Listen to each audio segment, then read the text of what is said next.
Hello guys, আবার চলে এলাম ছোট মোটো একটা মিনি ব্লগ নিয়ে। প্লিজ মোটা লাইক করে দিও। আমি সেদিনে সকাল সকাল স্নান টান করে রেডি হয়ে নিয়েছিলাম সকাল বলাবুল। তখন প্রায় 12:30 বাজে আর আমি সাইকেল নিয়ে বেরিয়ে পড়েছি। মারাত্মক গরম, রাস্তাঘাটে একটাও লোক নেই। সেদিনে আমি যাচ্ছিলাম হচ্ছে আমার একটা ফ্রেন্ডের বাড়ি, আর ওর বাড়ি আমার বাড়ি থেকে 5 মিনিটের দূরে। আর সেদিনে হচ্ছিল ওর বার্থডে সেলিব্রেশন ছিল। এই যে কাকিমা এখানে, এখানে দাদু, আর যার বার্থডে তারই দেখা নেই, সে ছিল না, সে গেছিল হচ্ছে তার বার্থডে সে নিজে কেক আনতে। কাকিমা, আমার এত কষ্ট হচ্ছে দেখে, স্ট্যান্ড ফ্যান ওপরে সিলিং ফ্যান দুটোই চালিয়ে দিয়েছিল। তারপরে এখানে কাকিমা কোল্ড ড্রিঙ্কস দিয়েছে। এই যে যার বার্থডে সে এখন এসে হাজির হয়েছে, আর লজ্জায় মুখে চাপা দিচ্ছে, লজ্জাও করে না, মুখে একা একা বসিয়ে রেখেছিল। এবারে আমি একটু ওকে না জাগালে হয়। এই যে আমি ওকে রাগাচ্ছিলাম যে দেখ আমাকে কাকিমা দুটো কোল্ড ড্রিঙ্কস দিয়েছে, তুই একটা। ওই জন্য কাকিমাকে ডাকতে গেছো, কাকিমাকে ডেকে এনে বলছে তুমি ওকে দুটো কোল্ড ড্রিঙ্কস কেন দিয়েছো, সরি কোল্ড ড্রিঙ্কস কেন দিয়েছো, আমাকেও একটা দিতে হবে। এই নিয়ে ঝগড়া করছিল। হচ্ছে আমাদের গ্রুপে সব থেকে বেশি ফান করে, আর সব মানে খাবার নিয়ে কেউ কাউকে বেশি খাবার দিলে হবে না, সব থেকে বেশি ফান ওই করে। রাত্রেবেলার জন্য কাকিমা চিলি চিকেন রান্না করেছিল, সেটা আমাকে টেস্ট করতে দিয়েছিল কাকিমা, আমি ওটাই খাচ্ছিলাম।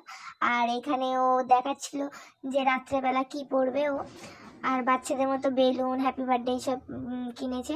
তারপরে চান করতে গেছে, কিন্তু চান করেনি, এখানে বসে বসে চিউনি পরিষ্কার করছে। ওই জন্য আমি একটুখানি দেখতে গেছিলাম যে কি করছিল। তারপর আমাদের আরো দুটো বন্ধু চলে এসেছিল। এই যে যার বার্থডে সে এখন নাইটি পরে বসে আছে, আর এদেরকে আমি স্ক্রিপ্টেড ছিল এটা গাইজ, এরা চলে এসেছিল, ঢুকে এসেছিল। আমি ওই জন্য বলছিলাম যা তোরা একবার বাইরে যা, আবার বাইরে থেকে ভিতরে আসবি। তারপর ওরা একটু বসে আর করে রেস্ট নিয়ে এবার কাকিমা আমাদের দুপুরে খাওয়ার জন্য বসিয়ে দিয়েছে। দুপুরের লাঞ্চে ছিল ভাত, ডাল, পটল দিয়ে পটলের তরকারি আর মাছের ঝাল। এখন হচ্ছে এরা এদের কি বক্তব্য সেটা বলছে। তারপরে আমাদের খাওয়া দাওয়া হয়ে গেছে, এখন আমরা সবাই শুয়ে শুয়ে গল্প করছি। সব বন্ধুরা এক জায়গায় থাকলে তো কি হয় জানোই তোমরা সবাই। তো এখন গল্প করছি। তারপরে এত গরম হচ্ছে, ও আমাদের আইসক্রিম নিয়ে এসে দিল, আর আমরা সবাই এটা নিয়ে কথা বলা বলি করছি যে আমাদের সবাইকে ছোট আইসক্রিম, তোর একার বড় কেন। তারপরে ও আবার আমাদের এত গরম হচ্ছে দেখে কোল্ড ড্রিঙ্কস নিয়ে এসে দিল, আমরা হচ্ছে এখন কোল্ড ড্রিঙ্কস খাচ্ছি। তারপরে আমার বাড়ি যেহেতু বললাম বেশি দূরে না ওর বাড়ি থেকে, তারপরে হচ্ছে সবাই মিলে আমরা এখন আমাদের বাড়ি যাচ্ছি।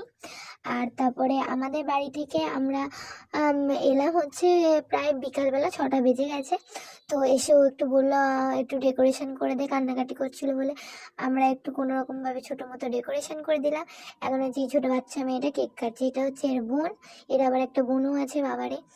আর এই যে এটা হচ্ছে দাদু, কাকিমা আর কাকু ছিল না, কাকু হচ্ছে ডিউটি গেছিলো, যার জন্য কাকু ছিল না। এখন হচ্ছে নিজে ফটো ফটো তুলছে, ফটো তোলা হয়ে গেছে। আর ওর বার্থডে অবভিয়াসলি ওকে একটু কেক মাখালে হয়। এখন আমরা কেক ফেক কোল্ড ড্রিঙ্কস খেলাম। এবার রাত্রে এর ডিনারে ছিল রাইস আর চিলি চিকেন।